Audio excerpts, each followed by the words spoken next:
Bismillahirrahmanirrahim. Assalamualaikum warahmatullahi wabarakatuh. Gimana kabarnya semuanya? Semoga semuanya dalam keadaan sehat, tidak dikurangi oleh suatu apapun ya. Untuk video kali ini kita masih akan membahas mengenai pinjaman ya. Pinjaman yang kondisinya kita belum sanggup untuk melakukan pembayaran. Namun gimana caranya hutang yang misalnya 200, 300 atau sampai berapa begitu bisa kita lunasi tanpa dengan melakukan pembayaran. Nah, itu semuanya nanti akan kita sampaikan gimana caranya. Sebelumnya supaya bisa di subscribe, comment and like ya. Namun sebelum kita masuk ke tata caranya, kita juga perlu perhatikan yang pertama, jenis pinjamannya kita itu apa? Apakah unsecure atau secure? Maksudnya apakah yang tidak ada jaminan atau yang memang ada jaminan? Itu yang pertama yang perlu kita perhatikan. Yang kedua, kita juga harus kuat menghadapi kolektor atau collection yang menghubungi kita di awal-awal ya.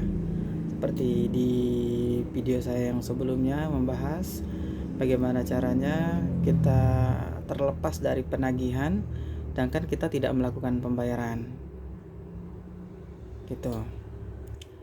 Kemudian yang ketiga yang perlu kita perhatikan adalah kondisi finansial kita. Misalnya apakah kita masih memiliki sumber penghasilan atau memang tidak ada, seperti itu. Nah, setelah yang tiga tadi, baru nanti kita melakukan memasuki tahap berikutnya, yaitu gimana caranya kita lunasi pinjaman kita tanpa melakukan pembayaran. Atau misalnya bagi Anda yang memang belum mengerti atau misalnya memang belum tahu harus mengambil langkah kemana, boleh ya nanti konsultasi langsung pada kami, kondisinya seperti apa, jenis pinjamannya apa, boleh ya nanti kita bantu untuk solusinya begitu ya. Nah, untuk langkah yang pertama itu kita harus tenang. Kita tetap harus tenang dimanapun kondisinya, meskipun memang misalnya kita didatangi oleh kolektor atau seperti apa, karena kembali lagi yang datang kepada kita itu juga manusia biasa. Jadi yang pertama kita tetap harus tenang. Nah, kalau kita sudah tenang, kita juga harus melihat diri kita, apakah kita bisa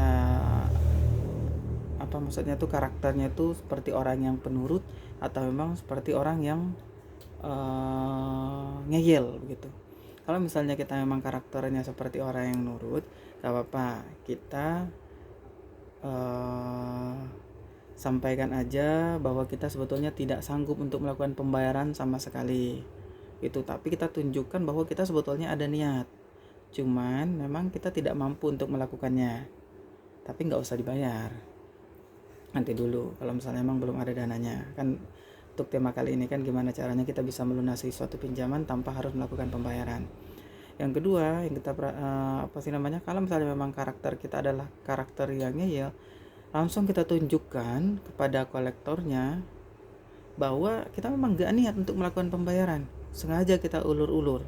Bila perlu kita sampaikan bahwa saya punya uang, cuman saya gak mau aja bayar sama kamu begitu. Itu kalau memang karakter kita kuat gitu, kita mampu berani untuk melakukan debat kepada mereka atau seperti apa, yang intinya kita mampu mengatasi lah seperti apa. Untuk langkah keduanya nanti kita bantu sampaikan di part berikutnya. Kita tunggu terlebih dahulu, semoga ini ramai ya. Kalau misalnya ramai, boleh ya nanti kita lanjutkan untuk part yang kedua. Dijamin bisa begitu, dijamin bisa kita atasi suatu pinjaman meskipun untuk kondisinya kita tidak melakukan pembayaran. Nah, kembali lagi minta dukungannya supaya channel ini terus berlanjut, untuk bisa di subscribe, komen, like, and share ya. Terima kasih.